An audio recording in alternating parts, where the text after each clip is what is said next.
A returnee in MIQ at the Pullman Hotel believes the system is robust and well policed, with guests restricted to their rooms unless they're sporting a wristband, signalling that they've tested negative for COVID. The latest community case is a Northland woman who left managed isolation at the same Auckland hotel after testing negative, but subsequently became ill and is confirmed to have the South African strain of COVID.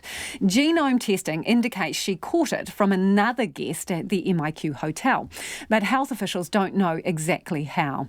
Tenani French flew home from the US last Monday, was bussed to the Pullman with people from his flight, masked up and separated from the driver by a plastic divider. The day zero tests were introduced. Now, he describes how the process worked.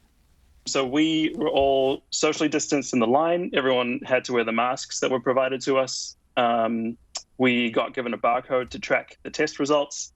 And then, we went through that testing situation. Once we actually got the test, we were sent back to our rooms and we weren't allowed to leave under any circumstances until the test results had come back, which was about 24 hours later.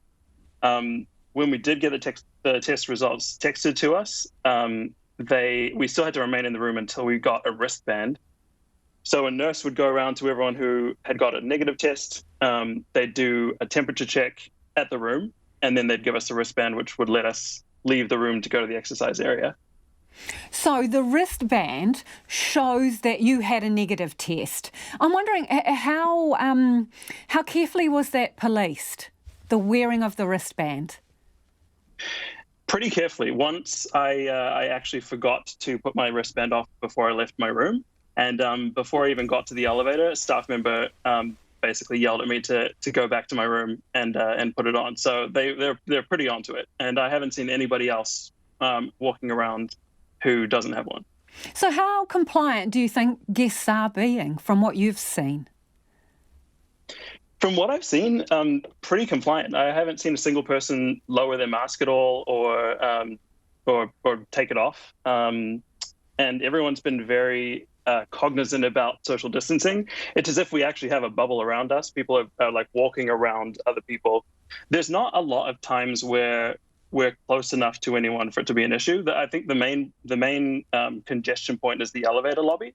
And they've got a staff member there who's watching it. There's stickers on the ground above where you're supposed to stand. You've got to sanitize before and after using the elevator. So they're pretty onto it. I would say compliance is very high. When you say you've got to sanitize before and after you use the lift, so they get you what? To wipe your hands, but does anyone wipe the buttons or the interior of the lift? Not after each guest. So they've got a sanitizing station on each floor. So you have to sanitize before you press the button, and then again when you get to the ground floor after you get out of the lift.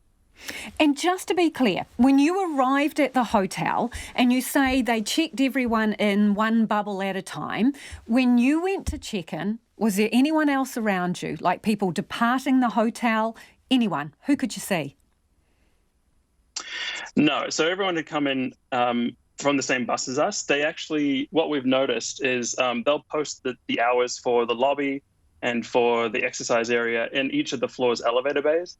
So, and they'll close it. They'll close both of those areas if there's a new busload of people coming in. So we can't go to the lobby or to the exercise area when there's new people being checked in.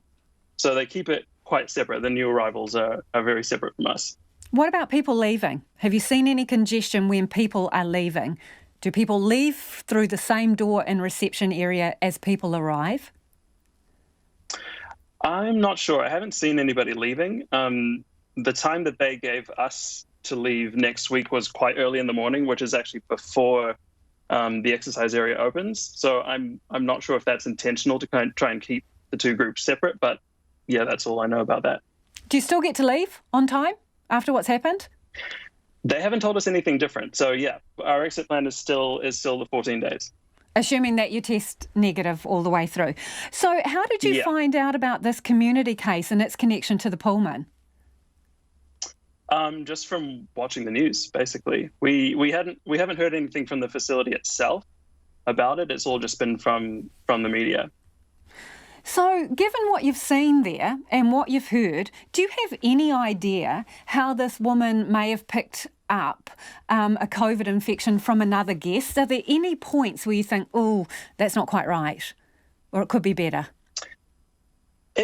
For the most part, it feels very safe and very well run. I will say it does make sense to perhaps require people to isolate between their final test and leaving. I think that makes a lot of sense, because there are times where you just happen to pass someone in the hallway or outside in the recreation area. So that would probably be the only thing that I would think needs to be addressed and probably should be addressed. And I actually plan to do that myself, whether or not it's the rule. I noticed today they say they can't rule out at this stage that it's not been passed through the ventilation system, so the air conditioning. Does that worry you at all? Yes, it does. So we've had the windows open the whole time, trying to get some circulation through and some fresh air. So it's good that we do have opening windows, but it is definitely a concern. And that is Tenani French, who has been in MIQ at the Pullman Hotel since last Monday. And that, of course, is the hotel where the woman who is the latest community case picked up the virus.